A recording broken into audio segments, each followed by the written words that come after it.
সাবধান মহিলা মা ও বোনেরা, একটি সময় ঘর কখনো ঝাড়ু দিবেন না এবং ঘর ঝাড়ু দেওয়ার পরে একটি ভুল জীবনে কখনো করবেন না। যদি আপনি একটি সময় ঘর ঝাড়ু দেন এবং একটি ভুল করেন, তাহলে আপনাদের ঘর বাসাবাড়িতে অভাব অনটন লেগেই থাকবে, দারিদ্রতা বিপদ আপদ বালা মুসিবত লেগেই থাকবে। আপনারা কখনো উন্নতি করতে পারবেন না, অভাব কখনো আপনাদের পিছু ছাড়বে না, আপনাদের পরিবার সংসার ধ্বংস হয়ে যাবে একটি সময় ঘর ঝাড়ু দিলে এবং ঘর ঝাড়ু দেওয়ার পর একটি ভুল করলে। তাই কখনো আপনারা এই ভুলটি করবেন না। আমার প্রত্যেকটা মহিলা মা ও বোনেরা, আজকের এই গুরুত্বপূর্ণ আলোচনাটা শুনে বুঝে জেনে তারপর আপনাদের ঘর ঝাড়ু দিবেন, তাহলেই আপনাদের ঘরের মধ্যে বরকত আসবে, আল্লাহর রহমত আসবে, অভাব অনটনগুলো দূর হবে ইনশাআল্লাহ। প্রিয় দিনী মহিলা মা ও বোনেরা, একটি সময় কখনো আপনাদের ঘর বাসা বাড়ি ঝাড়ু দিবেন না। হযরতে আলী রাদিয়াল্লাহু তাআলা আনহু বলেছেন, একটি সময়ে কখনো ঘর ঝাড়ু দিবে না এবং ঘর ঝাড়ু দেওয়ার পরে একটি ভুল কখনো করবে না। যদি কেউ সেই ভুলটা করে, তাহলে তার ঘরের মধ্যে কখনো উন্নতি হবে না, ধনী হতে পারবে না, অভাব অনটন বালা মুসিবত রোগ শোক সেই ঘরের মধ্যে লেগেই থাকবে। সেই ফ্যামিলির মানুষ ফকির হয়ে যেতে পারে, আস্তে আস্তে উন্নতি করতে পারবে না। নবী করিম সাল্লাল্লাহু আলাইহি ওয়াসাল্লাম বলেছেন, আত-তুহুরু শাতরুল ঈমান, পবিত্রতাই হচ্ছে ঈমানের অংশ। পবিত্রতা অর্জনের জন্য আমরা, আমার মহিলা মা বোনেরা, সকাল দুপুর এবং বিকালে ঘর ঝাড়ু দেয় পবিত্রতা অর্জনের জন্য, সুন্দর পরিপাটির জন্য। এটা ভালো কথা, কিন্তু একটি সময় কখনো ঘর ঝাড়ু দিবেন না এবং একটি ভুল করবেন না। পবিত্র কোরআনুল কারীমের মধ্যে আল্লাহ রাব্বুল আলামিন সব রেখে দিয়েছেন। আল্লাহ বলেন, ওয়ানাজ্জালনা আলাইকাল কিতাবা তিবয়ানাল লিকুল্লি শাই। এমন কোন বিষয় নাই যে আল্লাহ কোরআনুল কারীমের মধ্যে রেখে দেয় নাই। সকল সমস্যার সমাধান আল্লাহ রেখে দিয়েছেন কোরআনুল কারীমের মধ্যে। আল্লাহু আকবার। অনেকের ঘর বাড়ির মধ্যে উন্নতি হয় না, অভাব অনটন লেগেই থাকে। মনে রাখবেন ও মহিলা মা ও বোনেরা, আপনাদের চলার কারণে, আপনাদের ভুলের কারণে আপনাদের ঘরের মধ্যে আল্লাহর রহমত প্রবেশ করে না। আল্লাহ রাব্বুল আলামিন পবিত্র কোরআনুল কারীমের মধ্যে বলে দিয়েছেন, যহারাল ফাসাদু ফিল বাররি ওয়াল বাহরি বিমা কাসাবাত আইদিন নাসি লিয়ুযীকাহুম বা'দাল্লাযী আমিলু লাআল্লাহুম ইয়ারজিউন। জল এবং স্থলের মধ্যে যেই সমস্ত প্রাণীগুলো আছে, তারা প্রত্যেকেই নিজের হাতের কামাইয়ে সুফল এবং কুফলকে ডেকে আনে।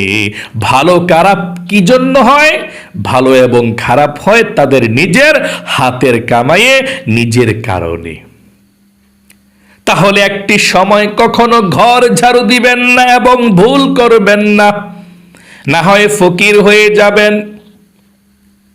হযরতে আলী রাদিয়াল্লাহু তাআলা আনহুর নিকট একজন মহিলা এসে জানতে চাইলেন, জিজ্ঞেস করলেন, ও আলী, আমার ঘরের মধ্যে আমার 2 সন্তান ইনকাম করে, আমার স্বামীও ইনকাম করে, মোট 3 জন মিলে ইনকাম করে, কিন্তু আমাদের ঘরের মধ্যে কোনো উন্নতি নাই, অভাব অনটন দূর হয় না, অভাব অনটন শুধু আমাদের ঘরের মধ্যে লেগেই থাকে। আল্লাহু আকবার। হযরতে আলী রাদিয়াল্লাহু তাআলা আনহুর কাছে এসে বললেন মহিলা, আর আলীকে নবী করিম সাল্লাল্লাহু আলাইহি ওয়াসাল্লামের কলিজার টুকরা মেয়ে হযরত ফাতেমাতুজ জোহরার স্বামী হযরত আলী রাদিয়াল্লাহু তাআলা আনহু। হযরতে আলী রাদিয়াল্লাহু তাআলা আনহু মহিলার কথা শুনলেন, শুনে মহিলাকে জিজ্ঞেস করলেন, ও মা, আপনার ঘর যখন ময়লা হয় আপনি আপনার ঘর কখন কখন ঝাড়ু দেন আমার কাছে বলুন।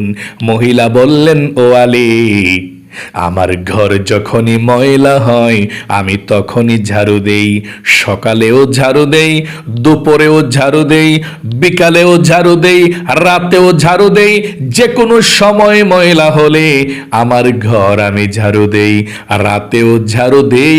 বলতে বলতে হযরতে আলী রাদিয়াল্লাহু তাআলা আনহু বললেন, ও মা, এই জন্যই তো তোমার ঘরের মধ্যে বরকত হয় না, অভাব অনটন দূর হয় না, ধনী হতে পারছ না।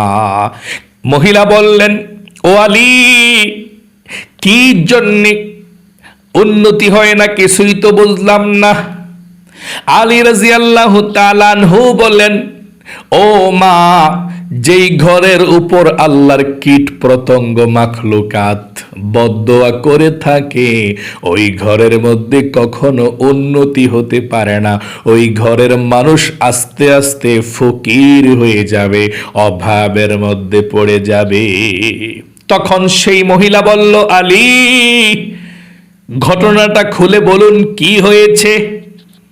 হযরতে আলী রাদিয়াল্লাহু তাআলা আনহু বলেছেন, ও মা, যখন আপনি আপনার ঘর ঝাড়ু দেন, রাতের বেলা যখন আপনি ঘরটা ঝাড়ু দেন, আল্লাহর অনেক কীট পতঙ্গ আছে যেগুলো দিনের বেলা মানুষের কারণে বের হতে পারে না। ছোট ছোট কীট পতঙ্গ আছে, প্রাণী আছে, তারাও কিন্তু আল্লাহ রাব্বুল আলামিনের জিকির করে। আল্লাহ রাব্বুল আলামিন বলেছেন, পৃথিবীর মধ্যে যা কিছু আছে প্রত্যেকটা জিনিসই আল্লাহর জিকির করে। ওয়া ইম মিন শাইইন ইল্লা ইউসাব্বিহু বিহামদিহি ওয়ালাকিন লা তাফকাহুনা তাসবিহাহুম। আল্লাহ বলেছেন, পৃথিবীর মধ্যে যা কিছু আছে প্রত্যেকটা জিনিসই আল্লাহর জিকির করে, তোমরা তাদের ভাষা বুঝো না।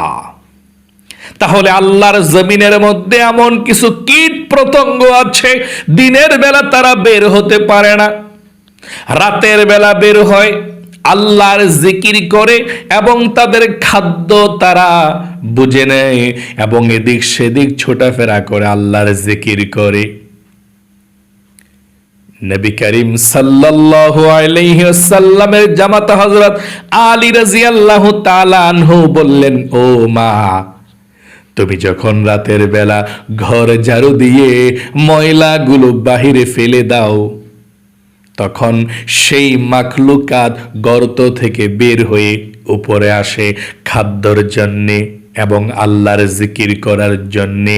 তারা যখন আল্লাহর জিকির করে খাদ্য অন্বেষণ করে, তাদের উপরে যখন ময়লাগুলো পড়ে যায়, তারা ছোট কীট পতঙ্গ লড়তে পারে না, চড়তে পারে না। আল্লাহ রাব্বুল আলামিনকে সেই কীট পতঙ্গ ছোট ছোট পোকাগুলো আল্লাহ রাব্বুল আলামিনকে ডাক দিয়ে বলে, আল্লাহ, দিনের বেলায় মানুষের কারণে বের হতে পারি না, ছোট প্রাণী বলে ছোট বানিয়েছ বলে মানুষের পায়ের নিচে পড়ে মারা যাব বলে রাতের বেলা বের হলাম, কিন্তু তোমার এই বান্দা বান্দিরা আমাদেরকে কষ্ট দিয়েছে, ময়লা ফেলে কষ্ট দিয়েছে। আল্লাহ, তাদের পরিবার সংসারের মধ্যে তুমি অভাব লাগিয়ে রাখো এবং তাদের বিচার তুমি করো। হযরতে আলী রাদিয়াল্লাহু তাআলা আনহু বলেন, ওমা, ওই আল্লাহর মাখলুকাত গুলো, পোকামাকড় গুলো রাতের বেলা বের হয়, দিনের বেলা বের হতে পারে না আহারের জন্য, খাবারের জন্য, এবং বের হয়ে আল্লাহর জিকির করে। তারা বদদোয়া করে তোমাদের ঘরের উপরে, এই জন্যে তোমাদের ঘরের মধ্যে কোনো উন্নতি নাই। তোমার স্বামী ইনকাম করে, 2 সন্তান ইনকাম করে, 3 জনে ইনকাম করে, টাকা পয়সা ঠিকই পায়, কিন্তু কোনো বরকত নাই। কোন দিক দিয়ে যেন টাকা পয়সাগুলো শেষ হয়ে যায় বলতে পারো না। এই জন্যে প্রিয় দিনী মহিলা মা ও বোনেরা, তাহলে আপনাদের ঘর কখন এবং কিভাবে ঝাড়ু দিবেন শুনুন। আপনি সকালবেলা আপনাদের ঘর সুন্দর করে ঝাড়ু দিবেন, দুপুর বেলাও ঝাড়ু দিবেন, বিকাল বেলাও ঝাড়ু দিবেন, মাগরিবের নামাজের আগে আগে আপনাদের ঘর আপনারা ঝাড়ু দিয়ে সুন্দর করে পরিপাটি করে রাখবেন। সন্ধ্যার পরে রাতের বেলা আর ঘর ঝাড়ু দিবেন না। আর যদি ঘর ঝাড়ুই দিতে হয়, ঘর ময়লা হয়ে যায়, আপনি ঝাড়ু দিবেন, কিন্তু একটি ভুল জীবনে কখনো করবেন না। ঘর ঝাড়ু দিলে রাতের বেলা দিবেন না, যদিও দেওয়া লাগে, ময়লা হয়ে যায়, অবশ্যই ঝাড়ু দিবেন, কিন্তু ঝাড়ু দিয়ে একটি ভুল জীবনে কখনো করবেন না। এই ময়লাগুলো রাতের বেলা আপনি বাহিরে ফেলে দিবেন না। রাতের বেলা ঘর ঝাড়ু দিয়ে ময়লাগুলো ঘরের একটা কোণেতে অথবা ময়লার বালতিতে, যে কোনো ময়লার ঝুড়িতে আপনি রেখে দিন, অথবা ঘরের একটা কোণের মধ্যে আপনি রেখে দিন। সকালবেলা এগুলোকে ফেলে দিবেন, কিন্তু রাতের বেলা ঘর ঝাড়ু দিয়ে রাতের বেলা আবার বাহিরে আপনি জীবনে কখনো ভুলেও ময়লাগুলো ফেলে দিবেন না। তাহলে মহিলা মা বোনেরা জানতে পারলেন, সকালে ঘর ঝাড়ু দিতে পারবেন, দুপুরে ঘর ঝাড়ু দিতে পারবেন, সন্ধ্যা বেলার আগে আগেই ঘর ঝাড়ু দিয়ে ফেলবেন, ময়লাগুলো ফেলে দিবেন। যদি ফালাইতে মন চায় ময়লাগুলো জমে যায়, কিন্তু রাতের বেলা ঘর ঝাড়ু দিবেন না। আর যদি ঘর ময়লা হয়ে যায়, ঝাড়ু দেওয়ার প্রয়োজন হয়, তাহলে দিবেন, কিন্তু এই ভুলটি জীবনে কখনো করবেন না। ময়লাগুলো রাতের বেলা ঘর থেকে বের করে দিবেন না। ময়লাগুলো ঝুড়ির মধ্যে, বালতির মধ্যে, ময়লার ঝুড়িতে আপনি অথবা ঘরের একটা কোণের মধ্যে ময়লাগুলো রেখে দিন। সকালবেলা সুন্দর করে ময়লাগুলো বাহিরে ফেলে দিবেন। এভাবে আপনারা আমলটি করবেন। চলুন এক্ষুনি আমি আপনাদেরকে বলে দিচ্ছি কোন আমলগুলো করলে আল্লাহ রাব্বুল আলামিন রিজিকের মধ্যে বরকত দিবে।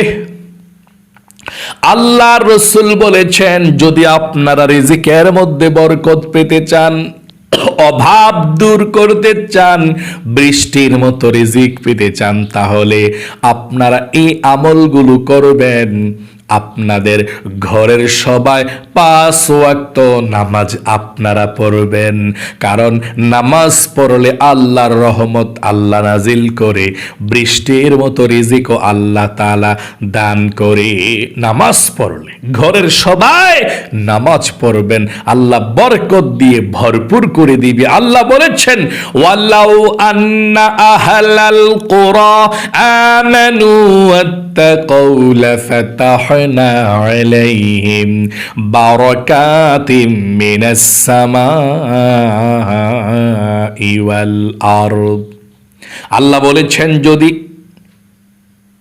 আল্লাহর উপরে গ্রামবাসীরা, নগরবাসীরা, মানুষগুলো আল্লাহর উপরে ঈমান আনতো, আল্লাহকে ভয় করত, আল্লাহ রব্বুল আলামিনের পথে চলতো, তাহলে আল্লাহ প্রত্যেকটা আসমানের রহমতের দরজা খুলে দিত। আল্লাহ তাআলা রহমত নাজিল করত, বৃষ্টির মতো রিজিক নাজিল করত। আল্লাহু আকবার। আসমানের প্রত্যেকটা বরকতের দরজা আল্লাহ খুলে দিতেন যদি আপনি আমি 5 ওয়াক্ত নামাজ পড়তাম, আল্লাহর পথে চলতাম। এই জন্য 5 ওয়াক্ত নামাজ আপনি পড়বেন, আপনার ছেলে মেয়ে যারা আছে সবাইকে বলবেন, আপনার হাজবেন্ডকে বলবেন, ও মহিলা মা ও বোনেরা 5 ওয়াক্ত নামাজ আপনারা সবাই পড়বেন। 2 নম্বরে আপনারা কেউ গুনাহের কাজের মধ্যে লিপ্ত থাকবেন না, অশ্লীল কোনো গান বাজনার দিকে লিপ্ত থাকবেন না, কোনো গুনাহের কাজের মধ্যে লিপ্ত থাকবেন না, আল্লাহ বরকত রহমত নাজিল করবে। কোনো গুনাহের কাজের মধ্যে লিপ্ত থাকবেন না। কারণ যদি কেউ গোপনে প্রকাশ্যে ঘরের পরিবার সংসারের গুনাহ করে, আল্লাহর রহমত রিজিক বরকত আল্লাহ উঠিয়ে নেয়। 3 নম্বরে আপনি মহিলা মা বোনেরা যখনই রান্না বান্না করবেন, কোনো খাবার দাবার এবং প্রত্যেকটা কাজকর্ম করবেন, রান্নাঘরের মধ্যে বিসমিল্লাহির রহমানির রহিম বলে কাজটা শুরু করবেন। আপনি যেই কাজের মধ্যে বিসমিল্লাহ বলবেন, ওই কাজের মধ্যে আল্লাহ বরকত দেয়। যদি আপনি রান্না করার জন্য চাউলগুলো ধৌত করেন, বিসমিল্লাহির রহমানির রহিম বলে চাউলগুলো ধৌত করেন, বিসমিল্লাহির রহমানির রহিম বলে ডেগের মধ্যে চাউল নেন রান্না করার জন্য পাতিলের মধ্যে, এবং আপনি যখন খাবারটা বাড়েন সুন্দর করে ডান সাইড থেকে বিসমিল্লাহির রহমানির রহিম বলে আপনি বাতরা সুন্দর করে বলের মধ্যে রেখে দিবেন, প্লেটের মধ্যে। বিসমিল্লাহ প্রত্যেকটা কাজের শুরুতে বলবেন ইনশাআল্লাহ। এবং আপনারা যখনই খাবার খাবেন, যখনই কোনো কিছু খাবেন বা যখনই কোনো সুখে শান্তিতে থাকবেন, আপনি বলবেন আলহামদুলিল্লাহ, মানে শুকরিয়া আদায় করবেন, কৃতজ্ঞতা আদায় করবেন আল্লাহর কাছে। এখন যেভাবে আছেন বলবেন আলহামদুলিল্লাহ, আল্লাহ আমি ভালো আছি, তুমি আমাকে অনেক ভালো রেখেছো, আল্লাহর কাছে এভাবে আপনি বলবেন ইনশাল্লাহ মাঝে মধ্যে। আশা করি সুন্দর করে বুঝতে পেরেছেন। খাবারের পরেও আপনি আলহামদুলিল্লাহ বলবেন, এভাবে মাঝে মধ্যেও আপনি আলহামদুলিল্লাহ বলবেন, আল্লাহর শুকরিয়া আদায় করবেন, আল্লাহ তাআলা রিজিকের মধ্যে বরকত দিবে। আল্লাহ আপনাদের সকলকে ধনী বানিয়ে দিক, অভাব অনটন দূর করুক, রিজিক দিক, ধন সম্পদ দান করুক। সকলে কমেন্ট বক্সের মধ্যে লিখবেন আমিন এবং ভিডিওতে একটি লাইক দিবেন। যারা কমেন্ট বক্সের মধ্যে আমিন লিখেছেন এবং ভিডিওতে একটি লাইক দিয়েছেন, ও আল্লাহ তাদেরকে তুমি কবুল করো, মঞ্জুর করো, জীবনে একবার হলেও মক্কা মদিনায় নাও, আমিন। আজ এ পর্যন্তই, আবারও অন্য কোনো ভিডিওতে দেখা হবে ইনশাআল্লাহ। সেই পর্যন্ত আপনাদের সকলের সুস্বাস্থ্য আল্লাহর কাছে কামনা করে আজ এখানেই বিদায় নিচ্ছি। আসসালামু আলাইকুম ওয়া রাহমাতুল্লাহি ওয়া বারাকাতুহু।